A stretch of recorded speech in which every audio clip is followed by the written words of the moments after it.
Hey there, welcome back to the channel. So for those of you who are part of the work from home crew, like I am, if you're looking for ways to boost your focus and productivity while working from home and also maintaining your lovely sanctuary of a space that you want to be able to rest and relax in, then you might want to consider a sleek, optimized, minimalist workspace at home. And if you're not sure how to go about that, well, that's what today's video is all about.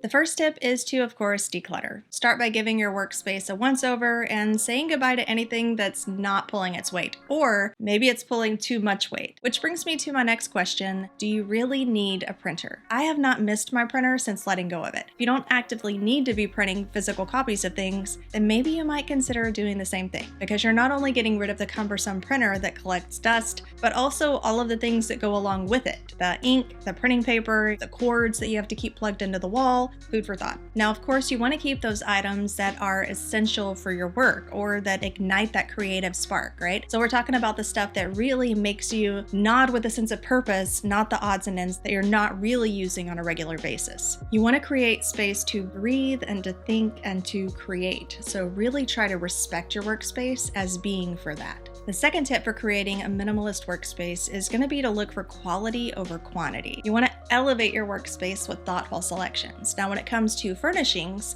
think like a discerning curator rather than an eager collector. So selecting pieces that stand the test of time and that are going to serve you and your body well. Your chair isn't just a place to park yourself for the next 12 hours. It's your throne of productivity and creativity. And a desk isn't just a table, it's your workspace command center, the grand stage where your ideas come to life. And that doesn't mean that it has to be that grand of a stage. You can even get away with little portable desks. I use those all the time. But whatever you go with, you want to make sure that it can accommodate your workflow without turning into a clutter magnet. So let's talk about a neutral color palette. Think of the colors that you use in your workspace as setting the stage for a focused environment. So whatever is going to pull you into that zone, that's what you want to be thinking about. These colors aren't here to steal the show. They're background players that create a sense of ease. White, for example, can bring a feeling of simplicity, and grays can often bring a touch of sophistication. Muted tones, just in general, really maintain a peaceful atmosphere, which can help you to concentrate and really focus on your work without any visual commotion. And for the most part, neutral colors are always in style. So if you go with like a soft cream or a white or a light gray, you're very likely not going to have to go through the process of repainting those walls in 5 to 10 years when the bright old maroon that you went for is driving you crazy and it's totally gone out of style. Tip number 4 is all about embracing elegance of simple decor. So the goal here is, of course, to be intentional. Each thing that you choose should fit into your workspace in a way that adds to its atmosphere without making it overcrowded. This can range from having no decor at all and going just super sleek white minimalist to adding controlled motivational elements. So you might pick up a single piece of art or an affirmation or mindset anchor. Like some people have phrases that really get them in the zone and remind them of what they're doing and why it's important. Or maybe a plant or a clock, something that helps you to stay on track and, refocus your attention because you're seeing the time pass. Just things that make you feel good or that make you feel productive and add a touch of your personality. Now let's talk about making the most of hidden storage options. Desks with drawers, cabinets, or spaces for bins.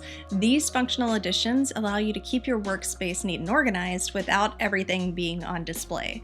So this is something that I've used many times. If you take a look at the office desk that I have in my living room, I have a bunch of shelves with bins and then a few select things that I've chosen to be on display. And this allows me to have my essentials without the eyesores. It also decreases the upkeep needed because you're not having to constantly reorganize or clear up your workspace. This hidden storage does most of the job for you. Now, I'm all about going green with the papers and digitizing whatever possible, but for those essential documents, something like a binder or a folder system can be a lifesaver. So instead of sifting through piles of paper and clunky filing cabinets, you can easily locate what you need and move your documents from space to space in this single binder or folder. Hidden storage solutions can help you to create that environment that's both practical and visually pleasing at the same time if you do it right. Of course, you just don't want it to get out of hand to where you're storing and hiding clutter.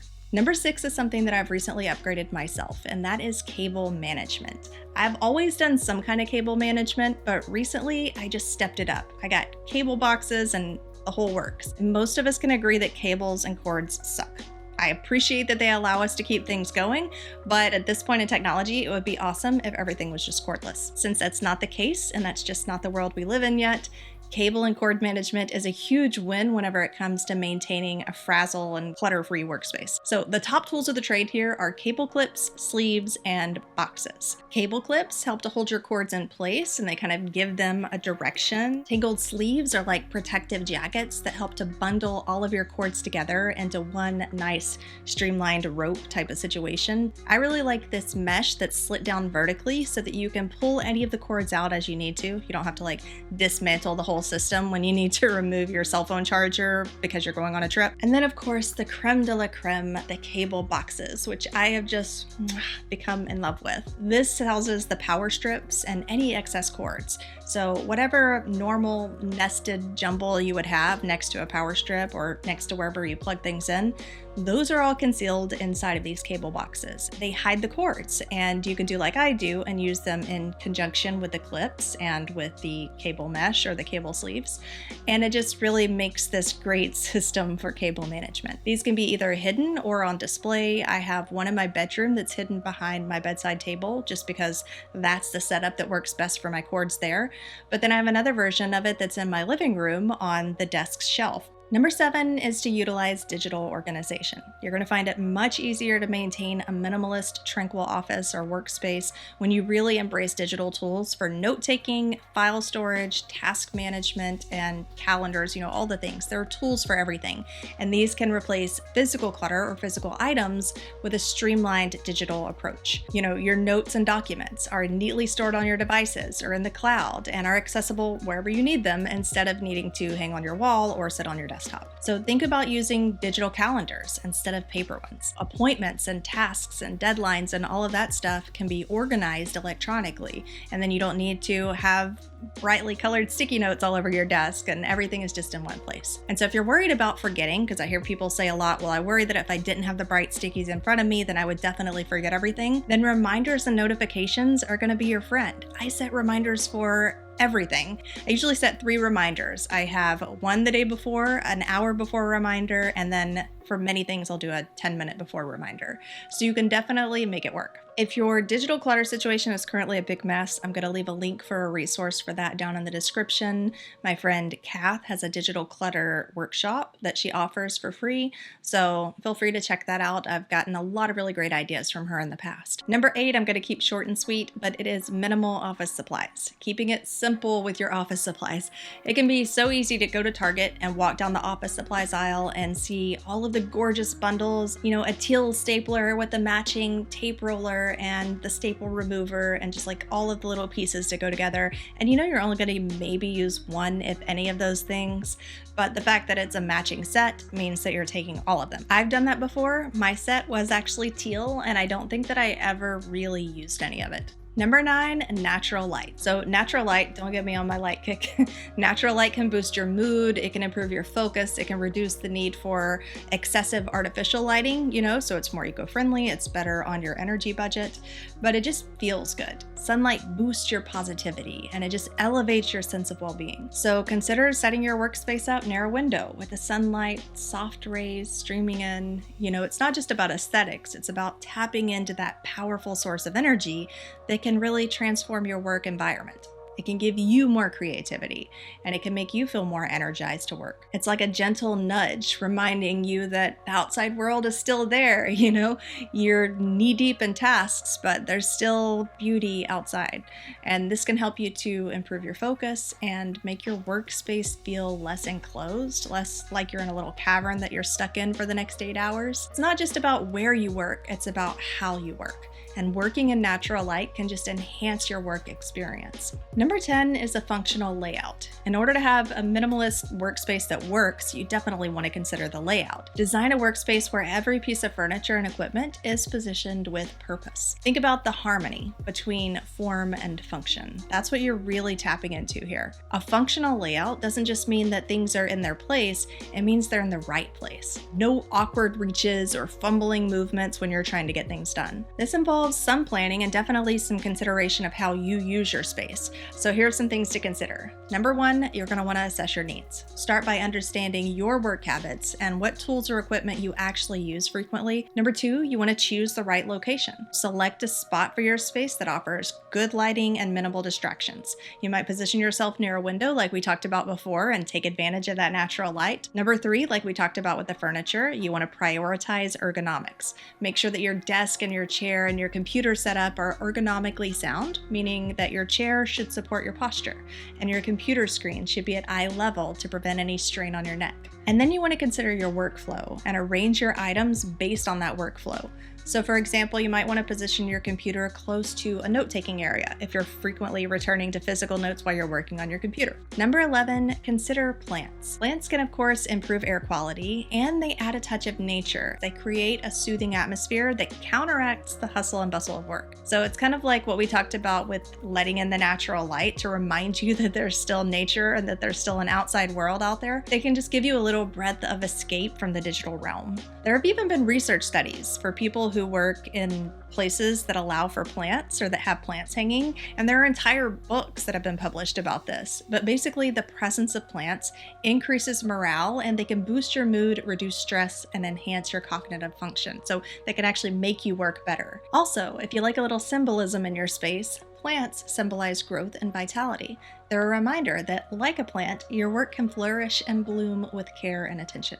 Number 12, multi-purpose furniture. I've shared before that just general minimalist principles include things like versatility and, multi-purpose, being able to use one thing for many things. So you're taking up less space, it's more efficient, and you're not having to fumble around with so much stuff, so much clutter. Well, in your office, you can consider furniture that serves multiple functions, like a desk that has built-in shelves. Again, this is what I have in my living room here. There are just tons of shelves, we can use bins, and it just serves many purposes. Or you could look at something like a fold-down wall desk or a window seat with storage underneath. So these furniture choices are kind of like a Swiss Army knife for your workspace. They maximize utility while minimizing the clutter. You're making the most of your space without compromising on functionality, which is key. Your furniture can do more than just occupy space. It can elevate your workspace experience. This is especially helpful if you have a workspace with limited square footage, like I do, like I know many of you out there probably do. And as your needs change, it's great because multi-purpose furniture can evolve with you. You can use it in different ways. Number 13, consider vertical solutions. Instead of spreading out and continuing to spread and pile horizontally, explore the untapped potential of all of that vertical space. Shelves that climb upwards, wall-mounted organizers, or even hanging pockets if you're someone who needs to have physical papers. This is another way to keep your tools and supplies within arm's reach without having to, again, clutter your surface or overuse bins. A vertical approach not only makes your area more organized, but it also adds a touch of creativity to your surroundings. It looks cooler and more creative to have like some staggering ledges or some geometric cubbies on the wall. This helps you to create a workspace that's both efficient and imaginative. Number 14, a digital detox zone. This isn't obviously a requirement, but it's a really good idea to designate a specific area or a corner for taking breaks, for getting centered, or just for decompressing. This is a work-free zone, but that doesn't necessarily mean that it can't exist in your office, even if you have an official office. Think about something like Google headquarters. I may have gotten this from the movie Interns. This space of data-driven tech geniuses had these big pods for napping and just for tapping out. And a lot of businesses are actually doing things like this. And it's not because it lowers productivity or morale. So think of something like a hanging egg chair or, a pillow padded window seat. And number 15, a reset routine. I've shared before about my reset routine. I'll share it here in this video. Having this one routine can save you so much time and effort. So dedicate a few minutes, either at the end or the middle, or even just at various set points, whatever works for you, to do a quick sweep of your workspace, to toss the sludge-stained coffee mug from this morning into the sink or into the dishwasher, straighten the rug that's been scooted off center after hours of rolling your chair back and forth over it. Keeping a minimalist space isn't just about the setup, it's also about the maintenance. And of course, remember that the goal of a minimalist workspace is to create a calm, focused, clutter-free environment that enhances your productivity and your overall well-being. So, as always, take what works and leave what doesn't. Adapt these tips to your own personal preferences. Create a space that supports your workflow. If you like this video, be sure to give it a thumbs up. If you're new here, then I do invite you to subscribe and turn on those notifications. I release new videos every Tuesday, and I will chat with you then.